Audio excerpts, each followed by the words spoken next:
Dinas Perumahan Rakyat dan Kawasan Pemukiman Kota Palembang menyebutkan upah yang diperuntukkan bagi penggali kubur jenazah COVID-19 di TPU Gandus Hill telah dibayarkan.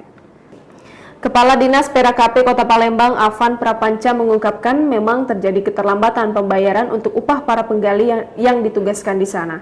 Hal ini dikarenakan pembayaran baru dapat dilakukan setelah adanya pengajuan berdasarkan atas SPJ yang terdahulu.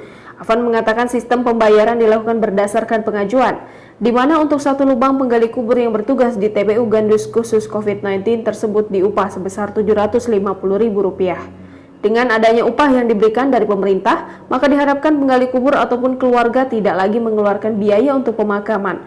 Sementara untuk alokasi dana pembayaran honor penggali, Afan belum bisa memberikan penjelasan secara rinci, karena pihaknya selama ini melakukan pengajuan pembayaran melalui BPKAD Kota Palembang. Sekretaris Daerah Kota Palembang, Ratu Dewa, memastikan bila semua proses biaya pemakaman bagi pasien meninggal karena COVID-19 ditanggung oleh pemerintah, maka ditegaskannya jangan sampai ada pungutan liar terhadap keluarga.